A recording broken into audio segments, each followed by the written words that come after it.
皆さんこんにちは、ガチェログです。今回はもうねすでに出ていますけども J-Link の B32FP1K という32インチモニターになっていますが、こちらを J-Link 様からご提供いただきましたので、早速開封レビューの方していきたいと思います。それでは最後までご覧ください。本日も行ってみましょう。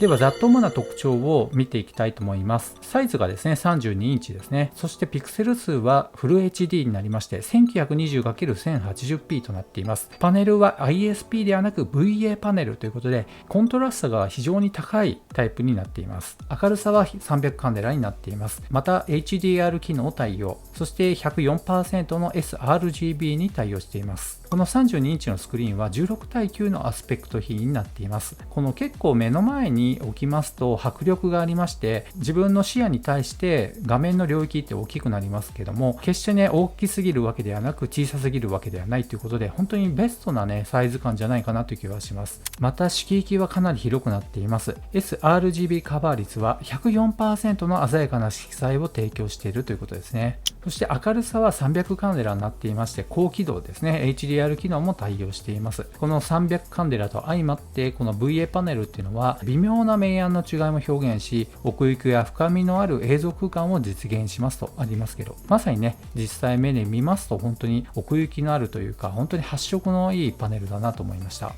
そして首振りに関しましてはマイナス5度ですね。上の部分を持って手前に5度傾けることができます。また奥に対して15度傾けることもできます。また左右に関しましては首振り機能はついていません。そして接続端子はですね HDMI の 2.0 に対応したものがついています。また VGA のポート、そして 3.5mm のオーディオジャックのポートもついています。ちなみにですね、ベザマウントに関しましては取り付けは可能なんですが、別売りのマウントが必要になってきます。ちなみに目の負担の軽減機能もついていまして、ブルーライトのカット機能とフリッカーレスですね、そのあたりの機能もしっかりついています。ここには表示されていませんが、リフレッシュレートは 60Hz までとなっています。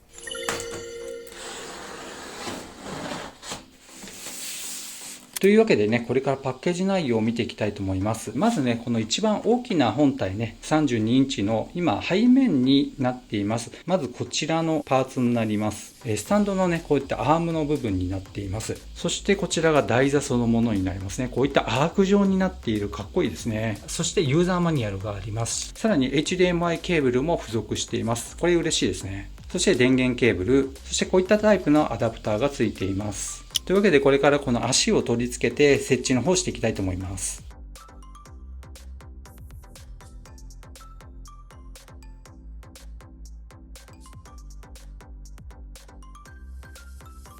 というわけで今台座も取り付けまして、このように完成しました。ちなみにディスプレイはめちゃめちゃ光沢があるわけではありませんが、若干ね反射があるようなディスプレイになっています。ではまず外観を見ていきたいと思いますが、正面にこの J-Link のブランドロゴがついています。そしてこのねベゼルになりますが、意外と強額縁になってるんじゃないかなという感じですね。そしてこちらがサイドから見たところになりますけども、いかがでしょうか。結構薄いんですよね。そしてこちらが背面になりますが、非常にスッキリとしています。ここにスリットがありましてね、熱を排出できるデザインがついています。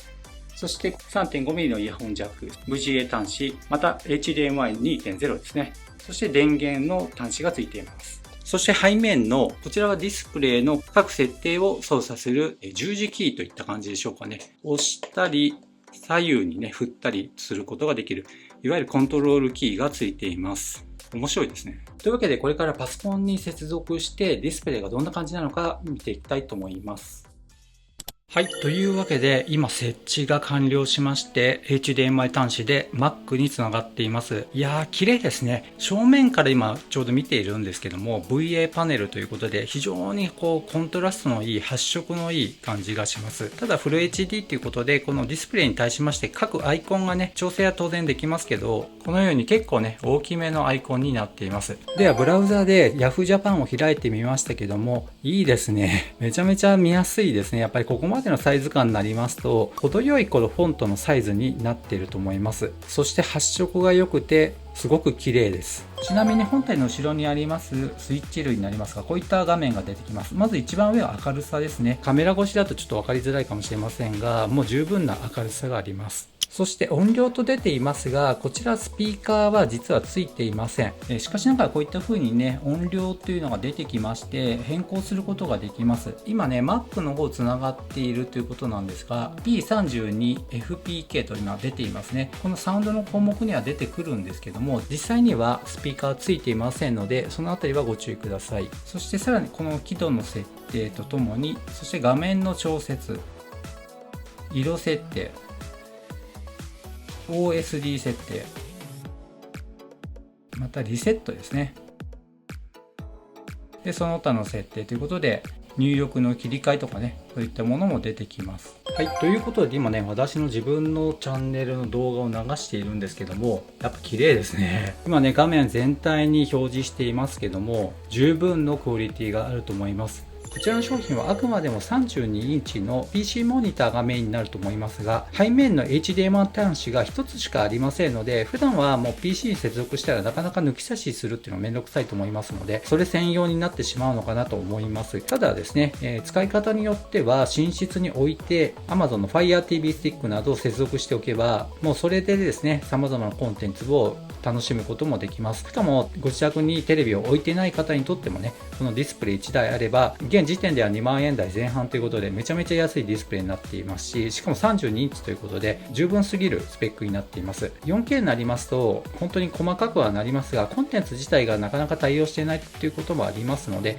こちらの32インチのフル HD であれば結構十分じゃないかなと思います。ということで、気になった方は概要欄にリンク貼ってありますので、ぜひそちらの方をご覧いただければと思います。というわけで本日は以上となります。この動画が良かったよという方は高評価、そしてまだの方はぜひこの機会にチャンネル登録をお願いいたします。ではまた次の動画でお会いしましょ